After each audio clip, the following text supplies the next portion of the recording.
Paul, the synagogue of the city was located in the same place. Let's try to visualize the city during the time of the Paul when he visited in the first century. So I told you that the city was founded in the 3rd century BC. But when the Romans came here in the 1st century BC, they thought this area was just marvelous. The soil was quite fertile. If you pay attention, you will see that it's circulated by mountains. That means natural security. Most of the cities that we've been so far, most of the times they have city walls in order to protect the city. You will realize that we don't have any ruins of the walls here because the area is naturally surrounded by mountain ranges. Okay, it is very close to the rivers, so the irrigation was not a big issue, and they were capable of constructing lots of aqueducts, like you can see over there, like feeding the city with water. The Roman people thought that the city in terms of geography was really similar to Rome, but because we also have Versailles. I didn't know that Rome was founded in Versailles. So most of the Roman geographers passed from the place. They say that, oh, it looks like Rome because it also has 7 hills, so they had this certain sympathy towards the Pisidian Antioch. We know that during the times of Augustus was the golden period of the city. During that time, the city was quite important for the Roman people because they used to have a famous monument called Res Castae. Okay, the thing about Augustus, he's probably the smartest Roman emperor, but he loved to brag. Okay, so in every city that he invaded, you would find this huge marble tablet, quite high. This one typically was like 10 meters high, approximately. That has a list of his achievements, saying that Augustus did this in this date, did that in that city, won that war against the enemies and stuff like that. We call these big tablets that has the list Res Castae. In Asia Minor we have 2 of them. In Rome you would find many of them.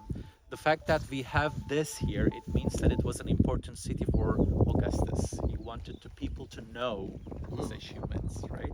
That makes city important. So we think that when St. Paul came to the city, he found a very well organized Roman city with all the elements: theater, agora, marketplace, public baths, a lot of temples. The cult of Zeus is quite common in Pisidian Antioch.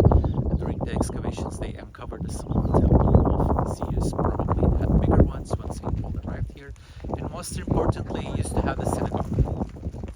According to information provided by the Acts, we already know that he came to the city twice. Okay, first he was in Cyprus Island. After Cyprus, he made a stop in a place called Perga, more or less 200 kilometers south of the city. Then he came to the Pisidian Antioch and he talked with the people in the synagogue. And the people in the synagogue were quite welcoming and receptive initially. Actually, they really loved his speech. In the second day, all people gathered in the city in order to listen to the St. Paul, and this caused some problems, right?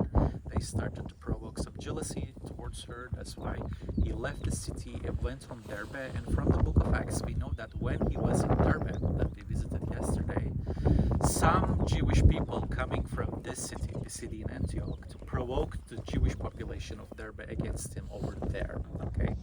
So we know that he passed from the city many times and he talked in the synagogue. After St. Paul, when Christianity officially arrived in the city during the Byzantine period, that's approximately 4th century, okay?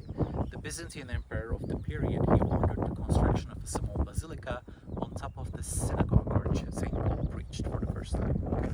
What you're seeing behind me is the southern wall of this big church. It was a huge old church.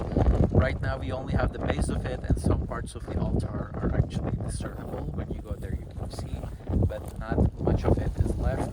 The city was destroyed by huge earthquakes. The first one happened during the reign of Emperor Nero.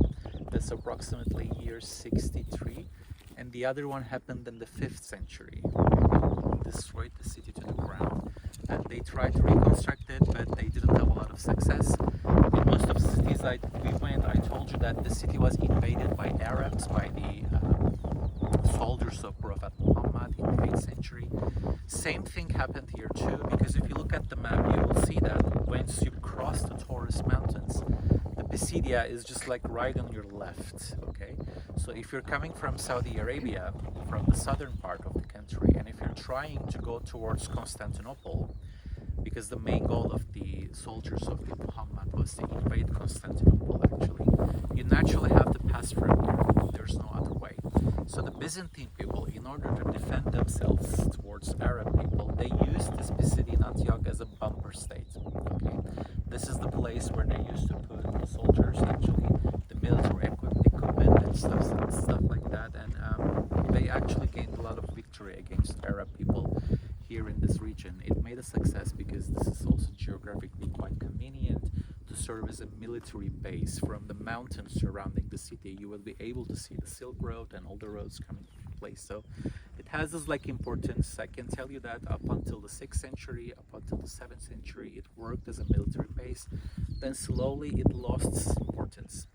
There used to be a river passing near this city. It's called the Antus River in Latin language. It dried up. We don't have it today. But the city was founded exactly in this point because of the existence of the river, because they needed the water. Okay? So once this river dried up, approximately in the 11th century, the people entirely abandoned this area. And the Turkish people, the newcomers of this place, apart from the 13th century, used the marble stones, marble pieces of this place in order to construct the modern city of Sparta we'll see right now. Okay, in order to construct the new city closer to the lakes, actually, so they changed the region. This is a late excavation. They come here like in 1980s, I would say. American archaeologists, in order to conduct some excavations, they found something. They put it on the Archaeological Museum of Constantinople. Today it's just like a very small reconstructed archaeological site. If we were able to went inside, you would see the theater, you would see some parts of Hadrian Gate, we would see a small collection of sarcophagus. We will also find them in Ephesus.